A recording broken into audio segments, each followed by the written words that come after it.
Today, Bap Dada, the creator of the Brahman world, is seeing his Brahman world everywhere. Each Brahmin is a special soul. Each. I don't care if you're in the biggest Maya in the world that you've ever seen in your life. You're a special Brahmin and you belong to the Father. That's what he just said. You are one out of multi-millions. So do somebody who's one out of multi-millions behave like the multi-millions?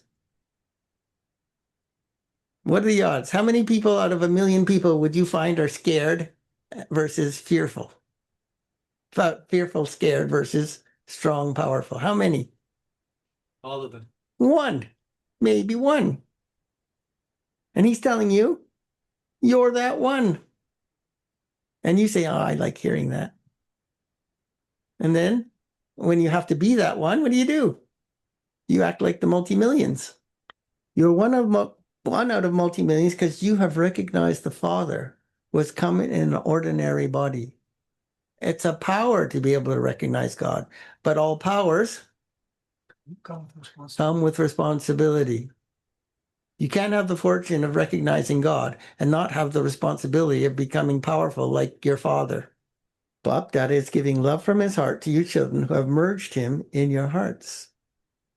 Each of you children is experiencing yourself to be loved by such a Father and experiencing the Father to be merged in your heart. That's one out of multi-millions. For the Father, every child is extremely lovely and loved by all. Why would you cozy up to people who aren't going to tell you about your weaknesses? They're your worst enemy. Remember I told you? Who's not going to tell you about your weaknesses? Friends. And? Family. Relatives. But I'm missing relatives. Yeah, but why? Because they indulge your weakness. That's why you're sentimental over such people. All of you children have issued a challenge to all souls that you are those who have a yogi life, that you are not just those who have yoga practicants. You are yogis, right? But you are those who have a yogi life. Your yogi up there, head is up there, doing stuff down here. A life is not just for 2 to 4 hours. A life is for life. All the time, the entirety of your life. So people ask in class, well, how long do we have to have yoga in a day? I tell them, you can't have yoga enough, so don't even ask the question. 24/7. A life is not just for 2 to 4 hours. Like, did they realize what they're asking? How long do I need to hang out with God in the Iron Age where horrible, ugly things come and scare me and hurt my feelings? And I'm always scared. How long do I need to have yoga for? Like, does anybody actually think what they're thinking? So whilst walking and moving around and doing everything, you are constant yogis who have a yogi life. If you have a yogi life, then you're yogi. An easy yogi. If you're a difficult yogi, then you don't have a yogi life. You have a sometimes yogi life, which also means a sometimes bogey life. Whether you are sitting in yoga or doing any other work, you are, first and foremost, sitting, doing nothing, whatever. You are still called? A yogi. Sitting or doing? So, karma yogi. Karma yogis. Otherwise, you're not a yogi. What do you say with the definition? All the time. You understand? You don't have the aim or desire that you need to be a yogi all the time. So you settle for some time. So therefore, I don't have to do it in action. Which part of your day do you spend most time in? Doing things or sitting down? Doing things. Even if you count all the sleeping time, it is not even yogi sleeping. It's still outnumbered the hours by the amount of time you spend doing. So unless you solve that problem, you're going to be a part-time yogi. The aim of your lives is to be a constant yogi. Do you experience your yogi life to be a natural life? Bap Dada is seeing the sparkling fortune on the forehead of each child. What is he seeing? This is what it means. You pay attention. What does it mean? Say, oh, I want to see somebody as a soul. Give them drishti. What does it mean? What's he seeing when he looks at us in soul consciousness? Each child of mine has self-respect and is a self-sovereign, a master of the self. So Baba sees every child of mine has self-respect, a self-sovereign, and a master of the self. Why? Why? Where there is self-respect, there cannot be. So how does Baba have to look at you in self-respect? So therefore, he does that because he doesn't want to allow. There cannot be weakness. Body consciousness. From the beginning to the end until now, Bap Dada has given every child different types of self-respect. So why does he tell you all these self-respects in them early? Just so you can listen to them and feel better temporarily? And then obviously Maya's listening to them, not just you. He gives you these self-respects so you can have a realization that I am that. this is who I am. Right? That's what you're supposed to realize. Not just think about it, not just know about it. This is who I am. And because this is who I am, then this is how I have to act. There's no, I'm trying, I've been trying for a long time. It's you choosing not to be who you are. Well, of course you're going to get into problems with that because then you're saying, Maya, you tell me who I am. Maya can't tell you who you are because Maya doesn't know who you are. And Maya doesn't even want you to be who you are. If you were to remember these self-respects that Baba has told you, given you, now, and continue to turn the beads of each point, churn each point of self-respect. That would be a sign of somebody who wanted their self-respect back. You would become an embodiment of many types of self-respect. You'd embody those. Thinking deeply and trying to feel them little by little, you'll start to feel them more. You'll become it because you're focused and concentrating on it. You would become an embodiment of the many types of self-respect and become absorbed in that self-respect. However, even now, Bapdada doesn't like one thing about the children. Oh, he loves us. He sees us as all this wonderful soul conscious. But there's one thing he doesn't like. What happened? His vision became body conscious? He's pulling on our attachment. Has to. So even Baba tells you about your weaknesses. He's just very gentle about it. Do you know what that is? When some children say that they sometimes have to, it's that thing he doesn't like to see. When they sometimes have to labor in order to stabilize themselves in their self-respect, that they don't want to have to labor, but that it sometimes takes them some effort, trying really hard to be in their self-respect. The Almighty Authority cannot bear to see the effort, the struggle, the labor of the children. Because where there is love, there is no labor. Where there's labor, there is a lack of love. Why are you finding any situation, any moment, any second of your Brahmin life to be difficult? Lack of That's love. labor, right? What? Lack of love. Lack of love. Well, then what should be the only thing you do with your mind at that moment? Cry, whine, complain? Get mad, throw a tantrum? Right, dear Abby? What should you do? Not Baba. Return to love. Today at Amrit Vela, Baba toured around all the Brahmins everywhere in this land and abroad. What did he see? Some children were sitting in their self-respect and they were thinking that they were seated on Bapdada's heart throne. They were thinking this. They were even making effort to stabilize themselves in this self-respect. But what was the weakness that Baba saw in those children? They remembered their self-respect. They were thinking about it, but They were laboring. yes, but the weakness that wasn't seen was in being the embodiment of self-respect. Were you supposed to know about it, hear about it, talk about it, promise to do it, struggle to do it? Anything but Do it. embody it. Baba says, the weakness is not being an embodiment, in being an image of experience and in being an embodiment of authority of that experience. You're not the embodiment of authority, the image of the experience of being fearless. There are many authorities, but the greatest authority is the authority of experience, and the almighty authority, God, your Baba, the almighty authority has given you the experience of self-respect. So they were making effort, but they did not become embodiments of the experience. They are making effort to have an experience, but they didn't actually have the experience. Bapdada saw that while children sit, they even think about this. They even know inside this about this. But only still some are embodiments of experience.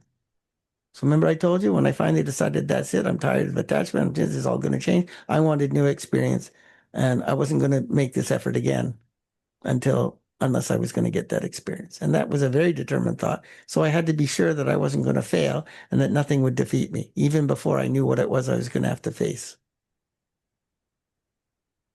In that experience, not even the slightest, not gross at all, slightest body consciousness of any type can pull you to itself. This is God's directions. So to become an embodiment of experience, become lost in the experience of being a karma yogi, a yogi who is performing action. Whilst acting, it is now even a lot more essential. Stabilize yourself in that form. In every situation, in every subject, become Embodiment. Experience. The image of experience. embodiment of experience. Whether it is knowledge, yoga, dharana, or service, become an embodiment of experience in all four subjects. And all those four subjects are subjects in order for you to become Master. Master. Powerful, conqueror, pure. Those four subjects, mastering those four is how you become powerful and pure. So stabilize yourself in that form. In every situation, in every subject, become an embodiment of experience. So stabilize yourself in that form. Be lost in the experience of being a karma yogi whilst acting. This is essential. More than ever, this is essential. Whether it's knowledge, yoga, dharana, service, become an embodiment of experience in all four subjects. Even Maya cannot shake someone who is experienced. And this is why today Bapdada wants to see all of you children as embodiments of experience. So what are you lacking? Experience. But someone can't give you experience. So I tell you, nobody can make you change. Nobody can make you follow what Baba says. Nobody can make you decide to love. You have to have the experience. Well, how do you get experience? Practice applying knowledge. Practice creating new experience in yoga. He called that the other day yoga experimentation. And practice using your Virtues and powers. and then practice all that on somebody else. That's called service. There's a difference between hearing and thinking about it, and in being an embodiment of experience. Whatever you think, whatever self-respect you want to stabilize yourself in, become stable in being an embodiment of that experience. Not just say, I sat. Remember what I tell you? Take all of Baba's titles. Pick 1, 2, 3, 4 of them for your theme of Amrit Vela. And actually try to experience one of them, think about them, churn them. And then what does that feel like? Who can stop you from doing that? Only you. No one can shake that experience because experience of truth is the basis of your self-respect. You're not having regular deep experiences, I guess you're not developing your self-respect very much. When you are an embodiment of self-respect and are stable in the experience of self-respect, there cannot be any body consciousness there. For instance, when there's darkness, if you switch on the light, the darkness automatically disappears. You don't have to make any effort to remove darkness or to chase it away. You just turn on the... So if you want fear to go away, what do you turn on? The light of what? Courage. So no body consciousness can exist where there is the experience of self-respect, the experience of soul consciousness. There are different types of body consciousness, and the Father has also given you different types of self-respect. You know about self-respect and you make effort for self-respect. So he's saying, yeah, you're trying hard, you have good intention, but there is a difference between trying to make effort for that experience and being the embodiment of the experience. You all have knowledge, you all make some degree of effort. That's called trying. Clearly, he's saying trying is not. Embodying. So then why do you use an excuse called trying when it's clear you failed at something? The only thing you should say is, I didn't embody. I tried, I failed, I didn't embody it. That would be honest. The rest is lies. This is why you have to labor. Why do you struggle? Because you try. The minute you stop trying and you focus on embodying, you'll start to succeed and you will therefore have accomplished, attained. Now, according to time and at the beginning of time, at the time, so according to the time and at the time of you accomplishing your aim of becoming equal to Baba, that's your aim, Baba does not like, and you're making effort to become equal, he doesn't like, doesn't Labor. see you labor. That each one of you check yourself. Do I have a karma yogi life? And life is natural and for all time. It is not just 2 hours. sometimes. Become an embodiment of experience. Have you accomplished the aim that you have of a yogi life and of being an image of experience? You yourself should constantly experience the sparkling light on the forehead.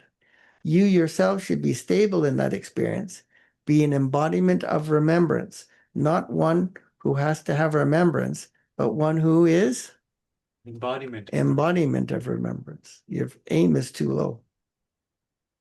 The proof of whether you are an embodiment of remembrance or not, the sign of it, the proof, the indication, how you can know, is that when you are an embodiment of the experience of that remembrance, you'll experience yourself to have that power whilst carrying out any task. You'll experience having the power. So you got to obviously feel to know what your change of power, the effect of the power has on your feelings as well as your thoughts, but feelings is the number one. He didn't say you'll experience yourself to have that power whilst carrying out any task. That's what he said. He didn't say you'll think about having the experience when performing a task. That's not, thinking is not going to do it. You will experience yourself to have that power whilst carrying out any task. The task may vary, but your stage of being an embodiment experience should not vary. Let each one of you check yourself. Do I have a karma yogi life? A life is natural and for all time. It is not just for sometimes. Become an embodiment of experience. Have you accomplished the aim that you have a yogi life and of being an embodiment of experience? Yogi life is embodiment of experience. You yourself should constantly experience the sparkling light on the forehead. You yourself should be stable in that experience, be an embodiment of remembrance, not one who has to have remembrance, but one who is an embodiment of remembrance. The proof of whether you are an embodiment of remembrance or not is that when you are an embodiment of the experience of that remembrance, you'll experience yourself to have that power whilst carrying out any task. The task may vary, but your stage of being an embodiment of experience should not vary. So today, Bapdada saw why you have to labor. There's no, I don't know, Baba, but I'm laboring, I'm struggling. No, it's because you're scared. You're scared to follow Srimad. You're scared to make all relationships with Baba. You're scared to surrender the ego. You're scared to renounce your attachment, whatever. It's all scared. Baba saw that you are number wise according to your effort. Bapdada has deep love in his heart for every child, and he therefore cannot bear to see anyone he loves having to labor. No matter what subject it is in, which you may have to labor or use the word sometimes for. Sometimes labor, same thing, right? Synonyms. The reason for it is that you lack being Embodiment of experience. embodiment of experience.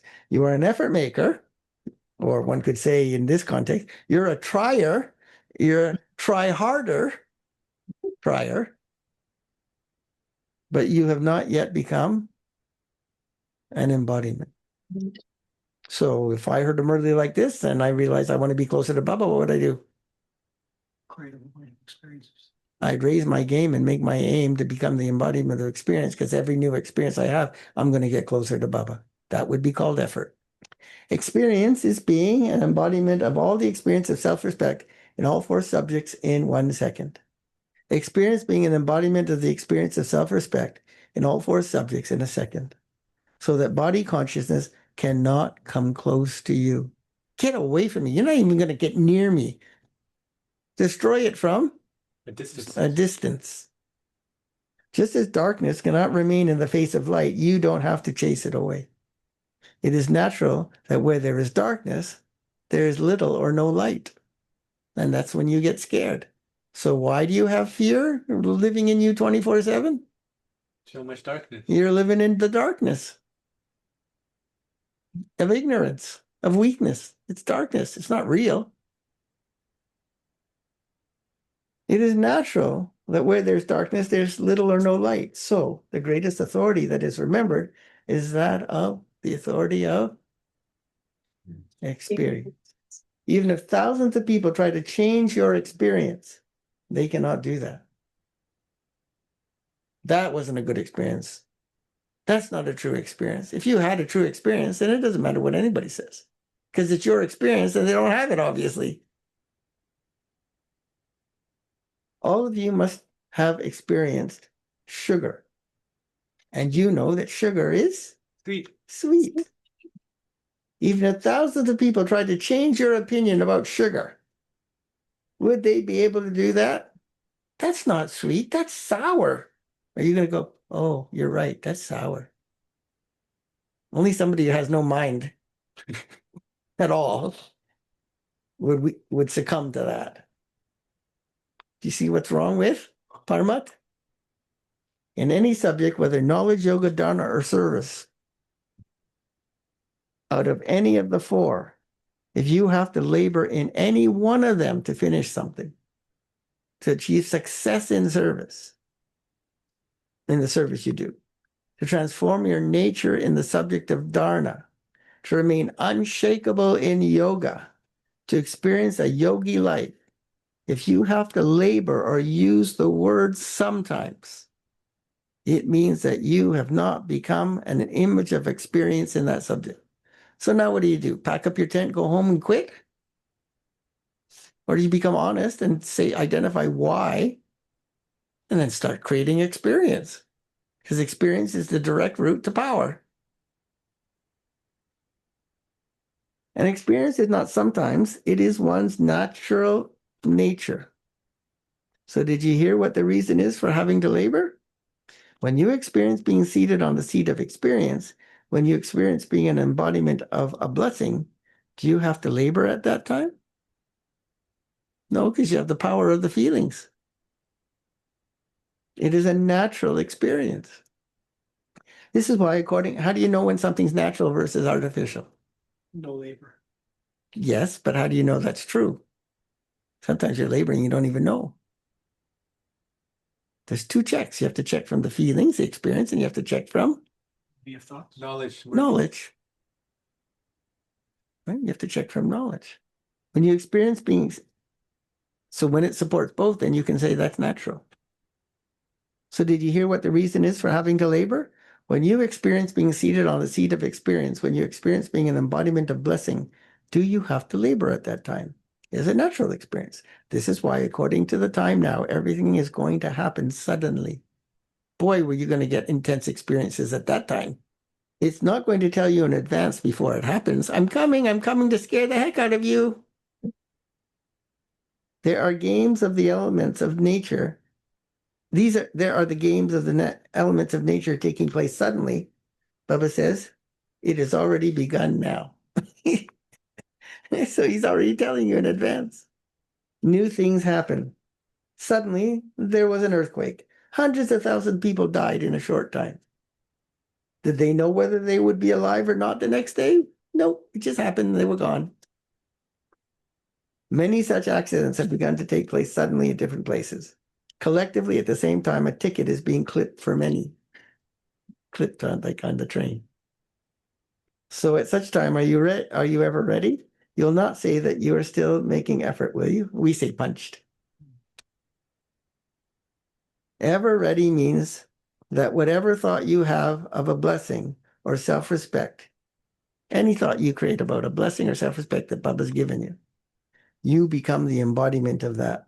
And this is why Bapdada is drawing your attention to this.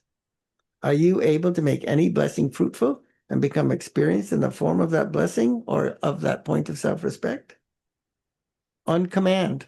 How will you do that if you're not all day long thinking about all the different points of self-respect and what they mean? And the deeper you do that, the more the patterns are getting recorded, then what you can summon it in 1 second. You definitely have to become that. You may say, your famous words, you may say, I will become. You tried. I'm trying. I'm effort making. It's a work in progress. It hasn't quite happened yet. Yeah, you're still trying. If you're going to try, do that from now, because this practice needs to be made over a long period of time, and that will, in order for it to help at that time. Do not be an effort maker, but so effort maker is too low an aim, but Intense effort. Embodiment of experience. become experienced, because the Almighty Authority has given all of you the authority of experience. You're shooting for experience, not intensifying your effort in knowledge. You have to do that too. But all of that's to contribute to become the embodiment of experience. In the same way, you're experienced in body consciousness. So you have to make effort to remember your body consciousness and think, I am so-and-so. You've been given names for your bodies. So that is body consciousness, is it not? I am so-and-so. Even if thousands of people tell you, you are not so-and-so, and that you are this, and they use a different name to call you, would you believe them? Would you forget your own name? Would you forget your title? Would you forget your own name? Would you forget your attributes? Would you forget your virtues and powers? Apparently, when you're scared, you do. The awareness of the body connected with the name that has been given to you at birth has become so firm and natural. If someone is calling someone with the same name as yours, and he is not actually calling you, but calling someone else with the same name as yours. As soon as you hear your name, your attention would still go there. Because you would think that that person was calling you. The body consciousness has become so firm, so strong. Similarly, be just as firm in soul consciousness and maintaining your self-respect and being a master of yourself. So it's very tricky. He leads you down the garden path and he shows you how body conscious you are and how attached to your name you are. Then he says, in the same way that you are body conscious, just become soul conscious. And you say, yeah, but I'm body conscious. You say that your life, of course. So therefore, at least he's saying, constantly at every second, make effort to be soul conscious, and then the scales will shift. You say that your life has changed. So what have you changed? From body consciousness, you have changed to self-respect, and then you have become a master of yourself. So check. Have I changed to self-respect? And then you have become a master of yourself. So check if I become an embodiment of this knowledge, or if I become one who just listens to knowledge and relates it to others. Gyan means this knowledge. The practical form of knowledge is said to be, knowledge is light, knowledge is might. To be an embodiment of this knowledge means that whatever actions you perform, they will be filled with Power. light and might. They will be accurate. Light of knowledge makes them accurate. Might of knowledge makes it powerful. So all you have to do is act, think, choose according to knowledge. When you're scared, you don't do that. When you're scared, you're over obsessed about fear and weakness. It's just choosing. You could choose anytime. You choose to finish it, you finish it. This is known as being an embodiment of this knowledge. Do not become one who just speaks this knowledge, but become an embodiment of this knowledge. To be an embodiment of yoga means to be? Embodiment of power. To be an embodiment of yoga means to be a conqueror of the physical organs. Be a master of oneself over all your physical organs. This is known as yoga. That is a life that is yukti yukt. If you are an embodiment of this knowledge in yoga, you will automatically be able to imbibe every virtue. And you will automatically be able to imbibe every virtue. Where there is knowledge in yoga, you are yogyukt. You know the right method. The imbibing of virtues takes place automatically. Service then takes place at every moment automatically. According to the time, you may serve with your mind, with words, with actions, with love in your relationships, Service will continue to take place continuously. Service also takes place in relationships and connections. For instance, in the Brahmin family, if a brother or sister is a little sad, a little dull in his or her effort, is under the influence of a sanskar, you would give them, Happiness. yes, but before that, Give them enthusiasm. zeal and enthusiasm, cooperation or love to that contact soul. Remember, this is how you deal with contact souls. Now, you do the same to some degree with Brahmins. Brahmins have knowledge.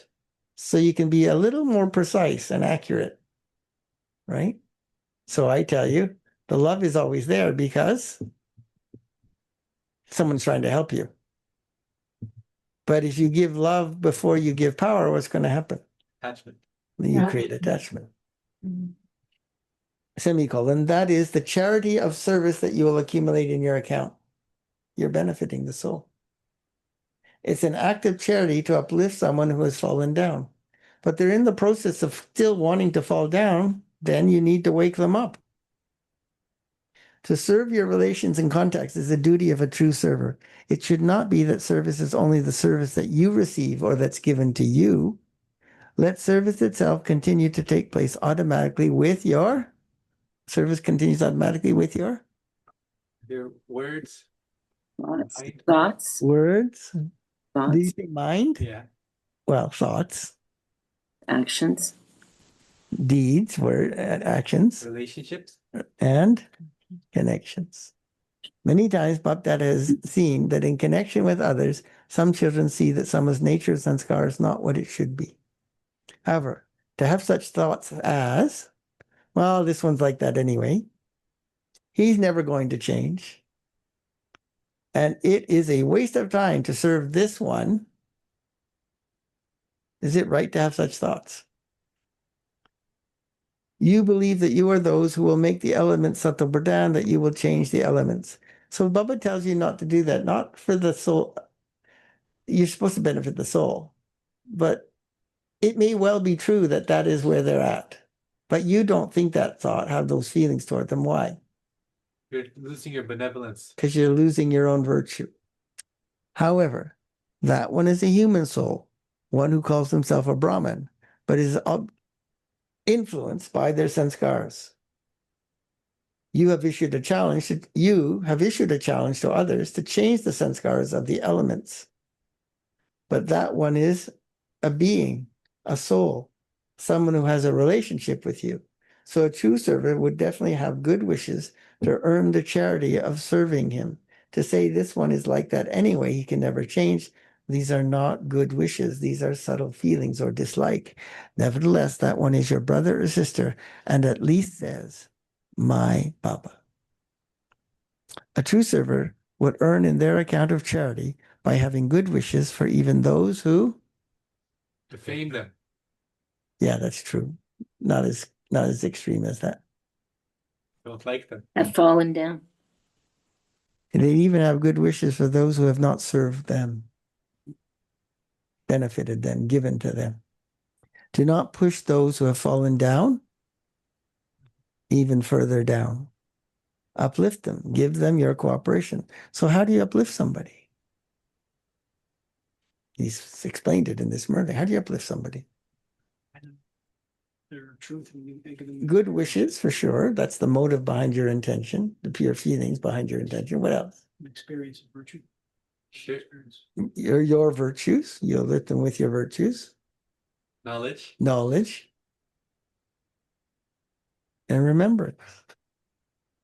That is how you measure good wishes. Give them your cooperation. This is known as being a true server, a charitable soul. So check yourself. Do I have this much zeal and enthusiasm for doing service?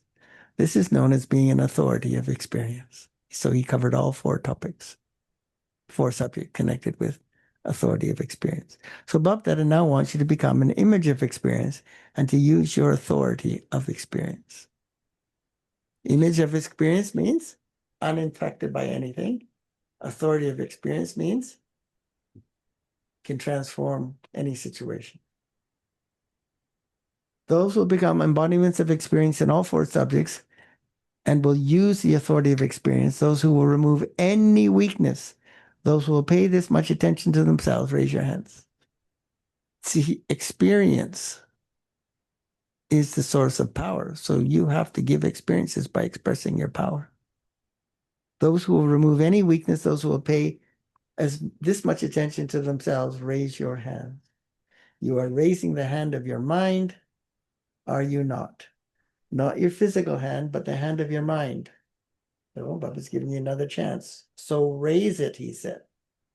Raise the hand of your mind, not your physical hand, but the hand of your mind. Raise it. Raise the hand of your mind, because Bapdada will ask for the results on Shivratri. No one sanskar of weakness should reduce the good wishes in your mind.